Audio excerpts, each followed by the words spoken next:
You ask Tiger to calculate. This deals with linear inequalities with one unknown. The final result is x equal or smaller than -6. Let's solve it step by step. Swap sides.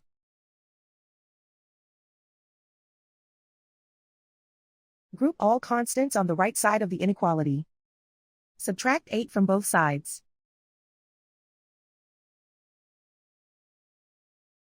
Simplify the arithmetic.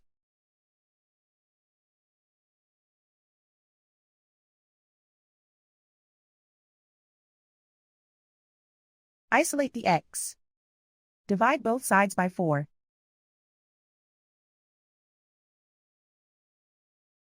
Simplify the fraction.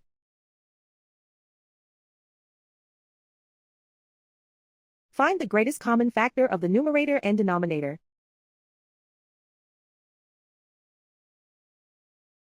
Factor out and cancel the greatest common factor.